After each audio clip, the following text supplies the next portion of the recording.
नाजरीन और नाजरीन इस वक्त अब मेरे साथ यहाँ मौजूद होंगे स्टूडियो में नवाबजादा लश्करी रईसानी साहब है, सीनियर रहनुमा है बीएनपी मेंगल के।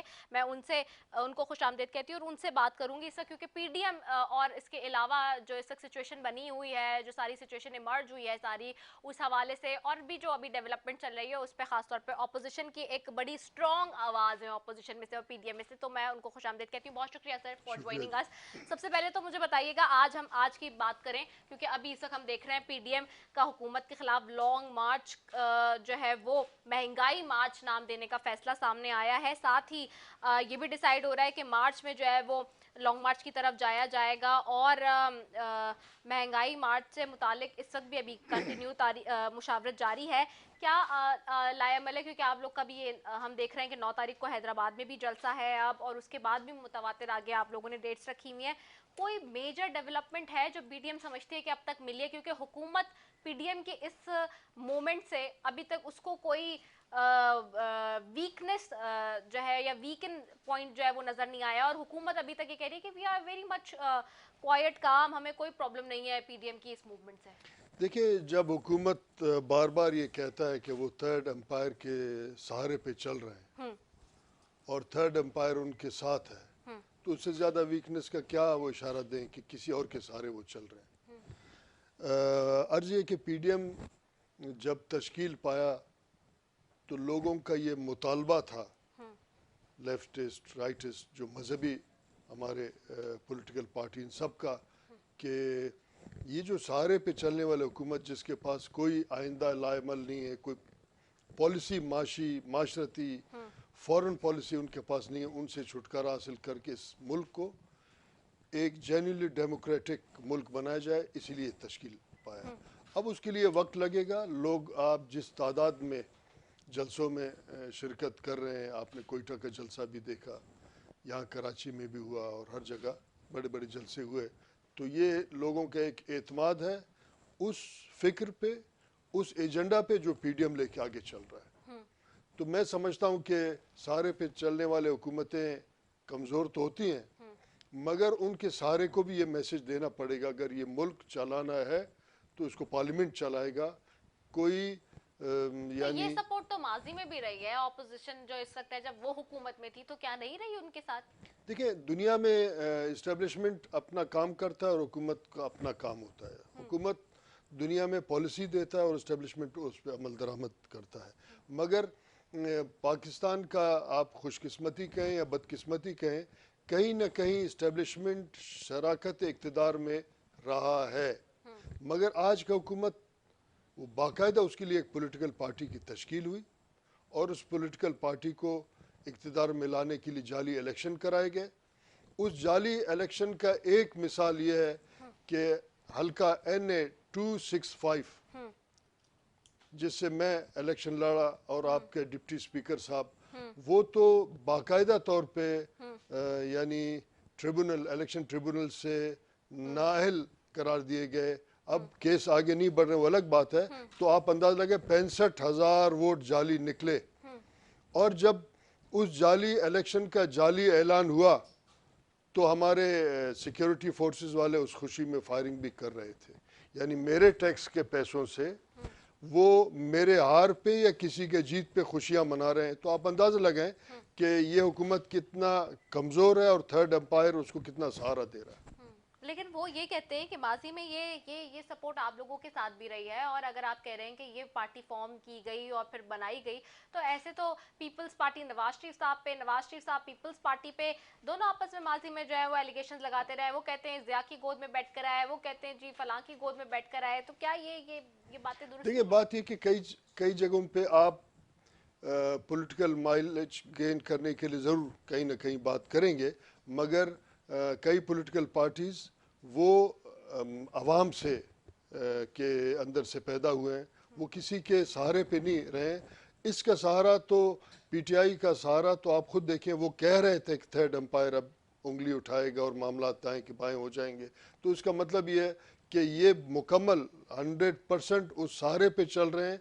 कहीं ना कहीं हमारे साथ मसलन जो इक़्तिदार में आज इस वक्त नहीं, अपोजिशन में शराकत रहा है और लोगों का जो वर्कर है उनका हमेशा ये ख्वाहिश रहा है कि आप ज़रा फ्लेक्सिबिलिटी पैदा करें इस्टेब्लिशमेंट के साथ, थोड़ा आगे बढ़ें ताकि मामला बेहतरी की तरफ जाएं। जिस तरीके से पाकिस्तान के 73 के आइन को रिवाइव किया गया 18वीं तरमीम के ज़रिए, वो पॉलिटिकल फ्लेक्सिबिलिटी था। मगर आज का हुकूमत यानी कोई भी टारगेट इनका अचीव हुआ ही नहीं। तो इसका मतलब ये है कि मुकम्मल नाकाम हुकूमत के पास मुकम्मल पॉलिसीज़ नहीं थे और उस पॉलिसीज़ पे उन्होंने कोई होमवर्क नहीं किया था। आज खुद प्राइम मिनिस्टर पाकिस्तान इमरान खान साहब ये कह रहे होते हैं कि उनके कोई तैयारी नहीं थी। तैयारी कैसे होगा कि जब उनको बताया जाता है कि हम आपको जिताएंगे, बाकी इंजर्ड ना हम आपको देंगे, इसीलिए तैयारी नहीं की उन्होंने। तो अगर हुकूमत इतनी बुरी थी और इतनी ही सेलेक्टर्स की वजह से आई थी, तो आप मुझे ये बताएं कि आप लोगों ने इत्तेहाद क्यों करके रखा इतने टाइम? आप बीएनपी का बात कर रहे हैं। बात ये कि पॉलिटिक्स में आपको अल्टरनेट रास्ता तलाश करना पड़ता है। Politics is science of possibilities. अब हमने ये कोशिश की कि बलूचिस्तान का जो बदहाली है, जहाँ खाना जंगी है, जहाँ 5,000 के लगभग मिसिंग पर्सनस हैं, जहाँ आप जैसे मुबसरीन अमूमन बलूचिस्तान के कबायली और सियासी लीडरों पर इल्ज़ाम लगाते हैं, ये टकराव करते हैं, तो हमने उनको चॉइस दिया कि हम मशरूत हिमायत करेंगे, हम इत्यादी नहीं है। एक तो इस बात को हमेशा क्लियर होना चाहिए, मशरूत हिमायत करेंगे कि आप हमारे मिसिंग पर्सनस को बरामद करें, अगर उन पर कोई केस है तो उनको ले जाके ट्रायल करें। आप 6% जो कोटा है हमारा पाकिस्तान के आइन के मुताबिक विफाक के इदारों में, उस कोटे को भरें ताकि हमारे बेरोज़गार नौजवान अपना किरदार अदा कर सकें। जी हाँ, 4 मिलियन जो अफ़गान महाजिर हैं, जिनका अक्सरियत बलूचिस्तान और कोयटा में, जो हमारे टैक्स पेयर के मामलात पे बहुत बड़े बोझ हैं और टैक्स पेयर इस बोझ को मज़ीद नहीं उठा सकता है, उनसे हमें छुटकारा दें।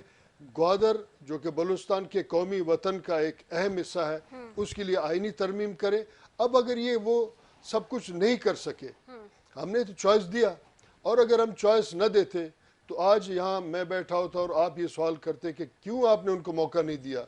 हमने उनको मौका दिया और ये बात प्रूफ हुआ कि इमरान खान के हुकूमत के कंट्रोल में कुछ नहीं है। उन्होंने एक जाली हमारे साथ इत्तेहाद किया, और अगर न करते हमारे कारकुन, आप मुबसरीन ये कहते कि बलूचिस्तान नेशनल पार्टी ने उनको चांस ही नहीं दिया, तो हमने कभी उनका इत्तेहाद नहीं किया। हम उनके मशरूत हिमायती थे। हमारे उस शराइत पे पूरा नहीं उतर सके, हमने उनसे रास्ते अलग किए। अच्छा, आप अभी तक जो ये इश्यूज आप बता रहे हैं बलूचिस्तान के, जाहिर सी बात है जाम कमाल साहब सूबे को चला रहे हैं, क्या आप समझते हैं कि बतौर वज़ीर आला क्या वो ठीक तरीके से नहीं चला पाए? क्या ये सारे मुतालबात जो हैं मौजूदा हुकूमत ने आपके नहीं माने, उसमें से कोई भी फुलफिल नहीं किया? सूबे को कौन चला रहा है? मेरे तरफ मैं सुना। जाम कमाल साहब का आपकी बात जो आपने अच्छा, आपको यकीन है? आप हल्फिया ये कहेंगे जाम साहब बलूचिस्तान को चला रहे हैं? वज़ीर आला है वहाँ के। नहीं, आप इस पे हल्फ उठा के कह सकती हैं? वज़ीर आला का क्या काम होता है? वज़ीर एग्जीक्यूटिव होता आला है, का उसके पास काम सारी तो ये पावर्स होता है होती कि हैं, वो चीफ थ्रू एग्जीक्यूटिव होता प्रोसेस है। स्ट्रगल के जरिए लोग उसको चुने। इसके लिए रातों रात हुकूमत बना, और हुकूमत यकीनन किसी एजेंडा के तहत हुआ। हमारा साहिली पट्टी उसने सब बेच दिया, रेखोदेक बेचने के चक्कर में मिसिंग पर्सनस के तादाद में इजाफा हुआ, डेवलपमेंट नहीं हुआ, रोज़गार लोगों को नहीं मिला। आज बलूचिस्तान के हर शहरी या हर नौजवान बेरोज़गारी की वजह से वो चीख रहा है। तो आप कैसे समझते हैं कि वो इनको इस सूबे को चला रहे हैं कि जिस सूबे में एफसी वाले एक बच्चे को, हयात को खींच के ले जाके कत्ल करते हैं, तो इसका मतलब कोई और चला रहा है? तो आप ज़रा इस बात पे तहकीक करें कि जाम साहब चला रहा है इस सूबे को या कोई और चला रहा है उसको, चेहरा जाम साहब का आगे है। इस पे जरा तहकीक करके आपको कभी लगता है रिपोर्ट पेश कि जाम कमाल साहब बहुत बेबस वज़ीर आला है, यानी कि? जाम साहब बेबस होने को उसने खुद चुना है। अच्छा, ये तारीख प्रूफ करेगा कि उसने इस रास्ते को चुन लिया है, क्योंकि वो अपना भी तस्वीर उस वज़ीर आला हाउस में लगाना चाहता है जहाँ उनके वालिद साहब के और दादा की तस्वीर लगे हुए थे। सिर्फ उनका प्रॉब्लम ये था और वो तस्वीर लग गया। अच्छा, मुझे ये बताएं कि आप ये कह रहे हैं कि ये जो बलूचिस्तान की महरूमी और जो मसाइल हैं देरीना वो हल नहीं हुए, लेकिन माजी में आप रहे, आपके भाई भी सीएम रहे, लोग सवाल करते हैं कि आपने अपने दौरे हुकूमत में अपने टाइम में क्यों नहीं जो है वो ये मामला हल कराए? देखिए, मैं आपको एक अर्ज़ करूं कि अगर पाकिस्तान کا پولیٹیکل پروسیس میں تسلسل ہوتا تو کئی معاملات اس ملک کے ٹھیک ہوتے، اور ہم پولیٹیکل ایوولوشن کے ذریعے ایک میچور سماج کو تشکیل دیتے جو نالی اور سڑکیں بنانے کے بجائے پارلیمان میں قانون سازی کرتے. ایک تو یہ بات ہے. ہم رہے اس میں کوئی شک نہیں. ہمارے دور میں NSC ایوارڈ ہوا جہاں بلوچستان میں تنخواہوں کے لیے پیسے نہیں تھے. ہم سے پہلے کہ وزیر اعلیٰ صاحب جا کے کچھ بھیک مانگ کے آتے تھے. NFC ایوارڈ ہوا اور بلوچستان میں کئی 100 ارب آئے اور ہم نے اس چیز کو آگے لے گیا. دوسری بات، گوادر جو کہ بلوچستان قومی وطن کا حصہ ہے اس کو سرمائی دارالخلافہ قرار دیا، وہاں پورا مکمل سیکریٹریٹ بنایا. اب جام صاحب اور جام صاحب سے ایک حکومت پہلے والے انہوں نے لے جا کے وہ پھر اسٹیبلشمنٹ کے حوالے کر دیا وہ پورا سیکریٹریٹ کو. ریکودک کو ہم نے لوٹ مار سے روکنے کا کوشش کیا، مگر ایک جعلی بدامنی کو کریٹ کیا گیا جس کی وجہ سے بلوچستان میں یہ محسوس ہوا کہ بلوچستان میں کوئی کام نہیں ہوا. 5000 ملازمتیں ہم بلوچستان پیکج کے تحت لائے اور 5000 ملازمتوں پہ آج تک کوئی ایک لفظ بھی نہیں ہوا کہ کسی کے انہوں نے کوئی لین دین ہوا، کیونکہ اس کا پروسیس اس طریقے سے کیا. اہم ترین بات ہے کہ اس دور میں جب نواب اسلم وزیر اعلیٰ تھے، اکثریت بیوروکریٹس ان کا تعلق بلوچستان سے تھا اور بلوچستان کے پیداوار تھے اور بلوچستان کو معاملات کو سمجھ رہے تھے. بلوچستان کا ایک سیکیورٹی فورس ہے جو لوکل سیکیورٹی فورس ہے جس کو سوسائٹی کا حمایت حاصل ہے، جو بہت بڑا بوجھ نہیں ہے. جیسے ہم 40 ارب ابھی سیکیورٹی کے مد میں دے رہے ہیں.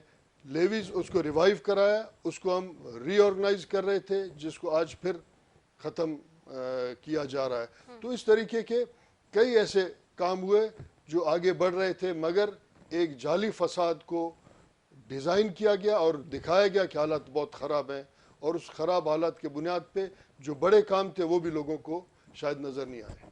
اچھا ٹھیک ہے، اسی پہ گفتگو بھی جاری رکھیں گے. جی ناظرین، نوابزادہ لشکری رئیسانی صاحب ہمارے ساتھ موجود ہیں. ایک شارٹ کمرشل بریک کی طرف بڑھیں گے، واپس آتے ہیں.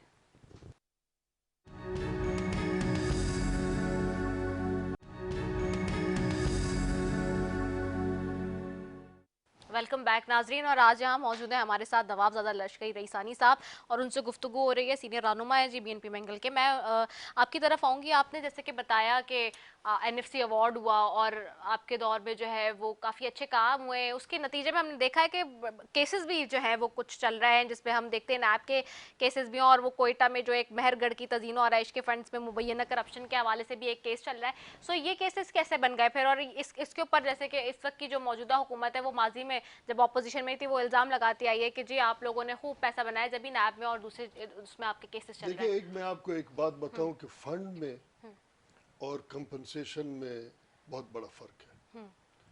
جو جعلی کیس بنا ہوا ہے جس کا آپ ذکر کر رہے ہیں وہ ایک فنڈ نہیں تھا، وہ ہائی کورٹ کے ڈبل بینچ کے ذریعے ایک کمپنسیشن تھا، اور اس کمپنسیشن کو بھی 12 سال ہو گئے. آج اچانک کیسے کچھ لوگوں کا ضمیر جاگ اٹھا اور ہمارے خلاف کیس بن رہے ہیں. میں اس پہ زیادہ تبصرہ اس لیے نہیں کرنا چاہتا ہوں، مگر یہ بات کلیئر ہے کہ فنڈ نہیں تھا. یہ ایک ہائی کورٹ کے ڈبل بینچ کے ذریعے ایک فیصلہ ہوا.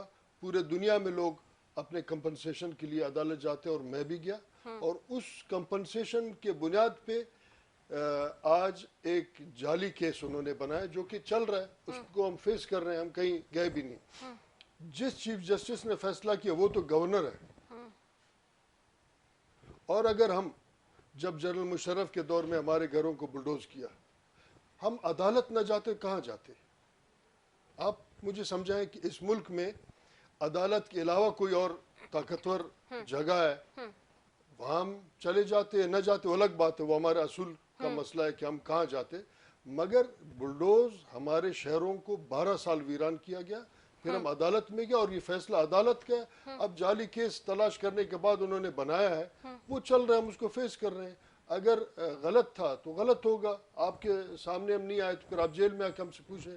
اگر ٹھیک تھا تو پھر اس کو آپ نے کلیئر کرنا ہوگا آئندہ جب بھی یہ فیصلہ ہوگا, کیونکہ جس جعلی کیس کو بنایا نیب نے وہ جعلی کیس ایک عدالت کے فیصلے کے اوپر بنایا ہے جو کہ کنٹمپٹ آف کورٹ بھی ہو سکتا ہے. آگے آنے والے دنوں میں ہم اس کو دیکھ لیں. اچھا, اور آپ کے بھائی کے اوپر بھی جب وہ وزیر اعلیٰ تھا اس حوالے سے بھی نواب اسلم رئیسانی صاحب پہ بھی کیسز ہیں, نیب کے کیا کیس کیسز ہے؟ جو کوئی ہم کیس دیکھتے ہیں نہیں وہ ہے, نہیں. اچھا, کوئی کیس نہیں ہے. جن لوگوں کو انہوں نے جعلی طریقے سے بنایا کہ یہ کیس ہے وہ تو آج اپنے جاب پہ بیٹھے ہوئے ہیں, صحیح. جتنے لوگوں میں, اور وہ سارے معاملات ختم ہو گئے. مجھے یہ بتائیں کہ پاکستان کے لیڈرشپ کئی لوگ ان کو کیسز میں گھسیٹا گیا. پورے دنیا میں ریاست, اسٹیٹ اور حکومت اپنے لوگوں کا وقت بچاتا ہے. پاکستان واحد ملک ہے جہاں وقت ضائع کیا جاتا ہے. زرداری صاحب جو 11 سالوں نے کاٹا, محترمہ شہید بے نظیر بھٹو انہوں نے کاٹا, ان پہ کون سے کیس پروف ہوا؟ اس 11 سال کے حساب کون دے گا؟ اس قسم کے آپ کو سینکڑوں کیس ملیں گے کہ اس کے بنیاد پہ ہوا. میں اس لیے زیادہ بحث اس لیے نہیں کرنا چاہتا ہوں کہ جو کیس عدالت میں ہے اس کیس کو ہم جا کے فیس کر رہے ہیں اور یہیں اپنے ملک میں ہے, ہم اس کو فیس کریں گے. مگر جو بڑے بڑے کیسز ہیں ان میں سے کون سے کیس آپ کو جینوین نیب کا ہوئے؟ ادارہ جو ہے وہ نیوٹرل نظر آتا ہے؟ دیکھیں دنیا میں آپ کو ایک اصول آپ کے توسط سے لوگوں کو بتانا چاہتا ہوں. دنیا میں احتساب اور انتخاب ووٹ کے ذریعے ہوتا ہے. پورے نظام کا, سسٹم کا, حکومت اور اس کے پالیسیز کا احتساب میں ووٹ کے ذریعے کرتا ہوں, آپ ووٹ کے ذریعے کرتے ہیں. گزرے ہوئے کا احتساب آنے والے کے انتخاب کیا جاتا ہے, اور اس کے بعد چھوٹے چھوٹے ادارے ہوتے ہیں, اینٹی کرپشن ہوتا ہے یا ایف آئی آئی, ایف بی آئی جس کو آپ کہتے ہیں, وہ اپنے معاملات چلاتے ہیں. نیب نے پولیٹیکل پارٹیز توڑا ہے, نیب نے پولیٹیکل پارٹیز بنایا ہے, یہ صرف یہاں تک اس کا کام ہے. اب جو لندن میں جو ایشو اٹھا ہے, یعنی جتنا پیسہ برآمد کرنا تو اس سے زیادہ انہوں نے تو ادھر فیسوں میں دے دیا ہے. کہیں دنیا میں ایسا نہیں ہے. یہ سارا معاملات براڈ ہے. شیٹ کی بات کر رہے پولیٹیکل ہیں. پارٹیز نے یہ سوچا شاید اس کو ایک منظم شکل دیں گے, ہم بدنام نہ ہو, مگر وہ ٹھیک نہیں چلا. آج پورے ریاست, اسٹیٹ اور اس کے نظام کو یرغمال نیب نے رکھا ہے. صحیح ہے. اچھا, تو آپ کو نہیں لگتا, جیسے کہ ابھی آپ نے کہا کہ ووٹ کے ذریعے جو ہے لوگ احتساب کرتے ہیں اور ساری چیزیں ہوتی ہیں, تو آپ کو نہیں لگتا کہ پی ٹی آئی کی جو حکومت کہتی ہے کہ ہم تو عوام کے ووٹ پر آئے ہیں, عوام کے ووٹوں سے آئے ہیں, 22 سالہ جد و جہد ہے, وزیر اعظم عمران خان صاحب کہتے ہیں ہماری, کوئی ہم 2 دن میں تو پارٹی بنا کے نہیں آ گئے نا. حلقہ NA 265 میں جو الیکشن ٹریبونل نے فیصلہ کیا, میں آپ کے اس چینل کے توسط سے, آپ تو نہیں کہہ پائیں گی, میں عمران خان صاحب کو یہ کہتا ہوں کہ ابھی تک انہوں نے سپریم کورٹ میں کیس کیوں روکا ہے. ان کو چاہیے NA 265 کا کیس کو اپنا واپس لیں, ری الیکشن میں جائیں, ان کو پتہ چلے گا کہ عوام کے ووٹ تھے یا کسی اور کے ووٹ تھے. تو یہ روک ہے. وہ ایک کیس ہم لڑے اور اس کیس میں ہم نے فیصلہ ہی لیا ٹریبونل سے, اور اس فیصلے کو نادرا کے رپورٹ کے بنیاد پہ ہوا. نادرا نے کہا کہ 65,000 ووٹ اس میں جعلی نکلے. نادرا نے کہا کہ 333 پولنگ سٹیشن سے اس سے ایکسٹرا 2 پولنگ سٹیشن بھی جعلی انہوں نے ڈال دیا, ری پول بھی کیا کسی ووٹ کو. تو عمران خان صاحب اتنے کانفیڈنٹ ہیں, ان کے جو جعلی ڈپٹی سپیکر اتنا کانفیڈنٹ ہے, ان کو یہ چاہیے کہ اعلان کریں کہ وہ ری الیکشن میں جائیں گے, بس پھر فیصلہ ہو جائے گا کہ کون کس طاقت میں, کس کو عوام ووٹ دے رہے ہیں یا کس کو عوام ووٹ نہیں دیں گے. تو آپ سپریم کورٹ کیوں نہیں چلے جاتے, آپ اس ہم معاملے پہ سپریم کورٹ گئے, ہمارا کیس رکا ہوا ہے وہاں, ہم سپریم کورٹ گئے. جی ہاں. تو آپ سمجھ رہے ہیں کہ اس کے رکنے کی کیا وجہ ہے؟ دیکھیں یہ مجھے پتہ نہیں, 72 یا 70 کے کیسز سب رکے ہوئے ہیں. اچھا, حالانکہ 120 دن میں فیصلہ ہونا چاہیے تھا. اچھا ٹھیک ہے. اچھا, آج ہم نے دیکھا ہے کہ قومی اسمبلی میں حکومتی اور اپوزیشن اراکین گتھم گتھا بھی تھے, اور بہت زیادہ جو ہے وہ دھکم پیل بھی ہوئی ہے, بہت زیادہ ایک دوسرے پہ تند و تیز لہجے پہ جو ہے وہ تیر نشر برسائے گئے, پلے کارڈز بھی لے. لیکن ایک چیز جو حکومتی بینچ سے آج کا اسٹیٹمنٹ بہت امپورٹنٹ تھا, اور وہ تھا شاہ محمود قریشی صاحب کا. شاہ محمود قریشی صاحب نے آج ایک بات کہی ہے آپ لوگوں کے حوالے سے کہ جی پی ڈی ایم کے جو استعفوں کا جو معاملہ ہے اس کے پیچھے ایک کہانی ہے, کیونکہ یہ تو راتوں رات इस्तीफे देने वाले थे, लेकिन रातों रात ऐसा क्या हुआ वो मुझे सब मालूम है, मेरा मुंह ना खुलवाएं, वरना पीडीएम की हर बंदा जो है वो जलील होगा। तो ये फ्लोर ऑफ द हाउस उनके अल्फाज हैं आज शाह शाह महमूद कुरैशी। महमूद तो ये कुरैशी इस्तीफों का मामला जब क्या था? शाह महमूद कुरैशी जब पिछले हुकूमत में फॉरेन मिनिस्टर थे, और उनके इस्तीफा देने के पीछे भी एक किस्सा है, हाँ एक कहानी है, वो खुद बयान करेंगे उसको कि क्यों उन्होंने पिछले हुकूमत का जब फॉरेन मिनिस्ट्री उनसे ले लिया गया, वो क्यों और क्या चाहते थे, एक बात।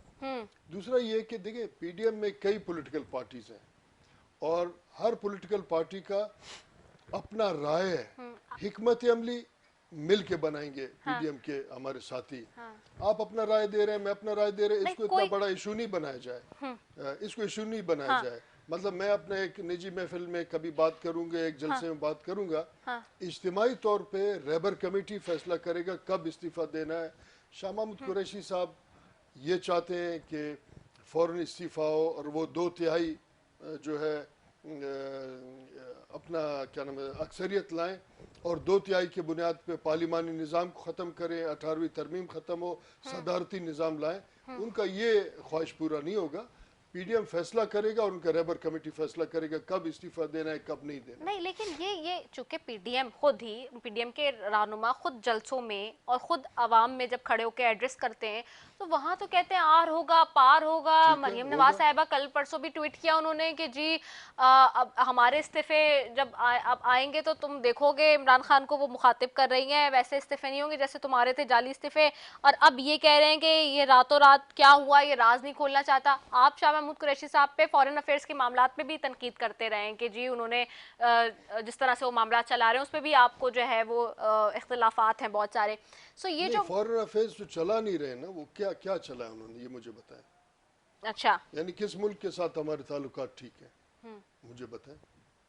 किसी एक मुल्क के साथ कहें कि बहुत अच्छे ताल्लुक, एक का नाम लें आप, फिर मैं ये कहूँगा चीन तुर्की नहीं नजर आ रहा। अभी बायलैटरल हुई, ट्राइलैटरल हुई अजरबैजान, आपको नहीं लगता? चीन को हमने, चीन के 2-4 रुपए के एवज हमने ग्वादर बेच दिया बलूचों का, और हमने कौन सा चीन के साथ वो काम लिया है। अगर अजरबैजान में हुआ तो हम नगोर्नो कराबाग में हमने उनको मदद की, उन्होंने शायद कोई हमारे साथ मदद किया होगा। कोई इस किस्म के ताल्लुकात नहीं है। ये तो मामला पहले से ही है ना, ये तो इस हुकूमत के तो नहीं है। नहीं, किस पहले से? आप गवादर की बात करें, वो आज का तो प्रोजेक्ट नहीं है। यही कह रहा हूँ ना कि आप तो पहले वाले हुकूमत बात नहीं कर रहे हैं। हाँ। आप आज के वजीर खारजा पे तबसरा कर रहे हैं, तो आज के वजीर खारजा के मैं आपसे अर्ज कर रहा हूँ कि बताएं पाकिस्तानी खुश हो जाएं कि हम आज़ाद एक मुमलिकत है और हमारे फॉरेन पॉलिसी इतना आज़ाद है, हम ये काम कर रहे हैं। आप मुझे बताएं ताकि इस पे तबसरा करें, लोग खुश हो जाएंगे। नहीं तो आपको नहीं लगता कि ये मामला हल होने में टाइम लगता? ये जो फॉरेन पॉलिसी के आप कह रहे हैं कि इन मामलात को हल करने में टाइम लगेगा, हुकूमत को टाइम देना चाहिए।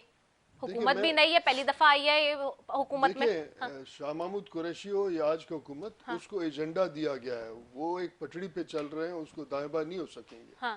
तो हम उस पर ये तवक्को न रखें कि मामला हल करने के लिए आए हैं।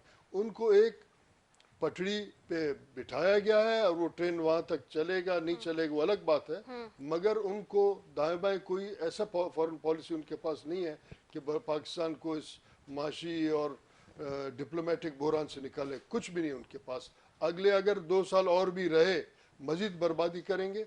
उसका सबसे बड़ा मिसाल ये है कि जब कश्मीर को एनेक्स किया, आर्टिकल 173A, मेरे ख्याल 173 है, जो कश्मीर इंडियन कश्मीर है, उसको जब मोदी ने ख़त्म किया, पाकिस्तान अकेला खड़ा रहा, तो दुनिया में किसी ने उसका बात नहीं सुना। शाह महमूद कुरैशी और पाकिस्तान के तमाम फॉरेन पॉलिसी को हम सुनते हैं आपसे, मुबसरीन से, पाकिस्तान के बड़े ताकतवर लोगों से, जैसे हम और आप सब डरते हैं कि कश्मीर हमारा अटूट अंग है। मगर जब कश्मीर को मोदी के हुकूमत ने एनेक्स किया, उस पर कोई रद्द-ए-अमल दुनिया में नहीं आया, कुछ भी नहीं हुआ। तो इसका मतलब ये है कि कोई फॉरेन पॉलिसी नहीं है, बल्कि फॉरेन पॉलिसी यही है कि पाकिस्तान को मजीद आइसोलेशन में ले जाया जाए। आपको ये नहीं लगता कि हमें तुर्की ने, चाइना ने सपोर्ट किया, मलेशिया ने सपोर्ट किया, उस तक आपको नहीं लगता? और जाहिर है इंडिया के साथ लोगों के अपने मफादात हैं, इकोनॉमिकल और दूसरे बायलैटरल। तुर्की, मलेशिया और कुछ ममालिक एक ब्लॉक बनाने के बाद अब तो ये ट्राइलेटरल मामला हो गया, बल्कि चाइना भी आया, लद्दाख में पिटाई हुई इंडिया की। कुआलालंपुर तो आपके प्राइम मिनिस्टर नहीं गए, तो تو آپ کو کیسے سپورٹ کریں گے؟ ایک بد اعتمادی کا فضا ہے. ترکی، ایران اور ملیشیا، آپ بھی جا رہے تھے پاکستان، تو آپ کیوں نہیں گئے؟ کیا پرابلم ہوا؟ کسی کو نمائندگی کے لیے بھیج دیتے. اگر آپ کے پرائم منسٹر نہیں گئے تو یہ ہمارے عظیم جس کو آپ کہہ رہے ہیں شاہ محمود قریشی صاحب، وہ چلے جاتے، کہتے ہیں پرائم منسٹر صاحب کا سر میں درد ہے، تکلیف ہے ان کو، وہ وہاں بھی نہیں گئے، وہ کیسے آپ کو سپورٹ کریں گے؟ اچھا اب مجھے بتائیں، چونکہ میرے پاس وقت بھی کم ہے آخر میں، کہ جی اب پی ڈی ایم کیا کرنے جا رہی ہے؟ کیونکہ سوال یہ ہے کہ 3 سال تو ہونے والے ہیں اس حکومت کو. اب سینٹ کا الیکشن آپ لوگ کیونکہ لڑ رہے ہیں، پہلے تو تھا کہ ڈیسائیڈ کریں گے، اب آپ لوگ فائنلی جا رہے ہیں، اور اگر 3 سال مکمل ہو گئے تو یہ مومنٹم بنانے میں بھی اب 1 سال ہی رہ گیا ہے. اب اگر حکومت گرتی بھی ہے تو اپوزیشن کو تو ٹیکنیکلی کوئی فائدہ نہیں ہے کہ 1 سال رہ جائے گا، نیکسٹ ایئر تو پھر الیکشن کا سال ہے. دیکھیں، اپوزیشن کا ایجنڈا یہ ہے کہ لوگوں میں اس جعلی حکومت کو ایکسپوز کریں، اور ہمارا ایک ایجنڈا ہے کہ کوشش یہ ہو کہ ٹرانسپیرنٹ اور جینیون یعنی الیکشن یہ ہو. اگلے الیکشن کی کیمپین ہو رہی ہے ایک جینیون طریقے سے. الیکشن ہو. ہاں اس کے بعد سب پولیٹیکل پارٹیز جتنے بھی ہیں پی ڈی ایم میں، شاید کچھ کے اتحاد ہو، باقی اپنے اپنے منشور اور پروگرام کے تحت الیکشن لڑیں گے. مگر یہ ہے کہ اس حکومت کو مزید پاکستان فروشی پہ ہم روکیں گے. اسی لیے اتنا احتجاج ہو رہا ہے کہ جس طریقے سے کشمیر انہوں نے بیچا، جس طریقے سے بلوچستان کے وسائل بیچنا چاہتے ہیں، ان کو انڈر پریشر رکھیں گے کہ مزید اس ملک کو نقصان نہ پہنچائے. اچھا، یہ تو خیر آپ بات کر رہے ہیں، لیکن وہ تو کہتے ہیں کہ ہم نیب میں ترمیم لانے کی بات کرتے ہیں اور دیگر امینڈمنٹس کی بات کرتے ہیں، اس لیے اپوزیشن کھلبلا رہی ہے. دیکھیں، یہ ایسے ان کے باتیں ہیں، ان کی باتیں ہیں تو لاتے. ہم نے کب ان کو روکا ہے؟ لاتے ترمیم. وہ تو کہہ رہے ہیں یہ بعد میں مہنگائی وغیرہ ان ساری چیزوں پہ بات کر رہے ہیں، یہ تو اصل میں ہماری امینڈمنٹس کو روکنا چاہتے ہیں، وہاں پارلیمنٹ میں دیکھیں، حصہ ان لینا کو نہیں 3 چاہتے. سال ہاں، ہو گئے ہیں، 3 سال میں لاتے امینڈمنٹ. کون اس کو روک رہا ہے؟ وہ کہہ رہے ہیں ہم تو ایف اے ٹی ایف کے لیے بھی لائے، اپوزیشن نے اس پہ بھی ہمارا ساتھ نہیں دیا تھا، وہ تو دیکھیں، بہت مشکل سے ہم نے زبردستی کرائی ہے امینڈمنٹ. اچھا، زبردستی کرائی ہے، یعنی آئینی اور ترامیم ڈنڈے کے ذریعے ہو رہا ہے. جس طریقے سے ڈنڈے کے ہاتھ سے انہوں نے الیکشن کرائے، چلے ٹھیک ہے. پھر اگر یہ ملک اس طریقے سے نہیں، وہ کہتے ہیں ڈنڈے کہ کی، بلیک میل کر رہی ہے یعنی اپوزیشن. جس کی لاٹھی اس کے بھینس نہیں، پورا ڈیری فارم لے جانا چاہتے ہیں، نہیں، اس لیکن طریقے وہ سے تو کہہ رہے ہیں کہ آپ لوگ جو ہے وہ بلیک میل کر رہے ہیں انہیں اس آڑ میں کہ آپ ہمارے نیب میں ترمیم نہ لائیں، کالے دھن کو جو سفید کرنے کا معاملہ ہے اس کے اوپر نہ بات کریں، ساری چیزیں نہ کریں. وہ کہہ رہے ہیں ہم جیسی بات کر رہے ہوتے ہیں اپوزیشن سے، اپوزیشن جو ہے اپنے سارے مطالبات رکھ وہ دیتی جو ہے. کچھ کہہ رہے ہیں لوگ ان پہ یقین نہیں کر رہے ہیں. ابھی اب لوگ یہاں تک پہنچے، وہ جو کچھ کہہ رہے ہیں لوگوں کو یقین نہیں آ رہا کہ وہ سچ کہہ رہے ہیں. ٹھیک ہے، بہت شکریہ.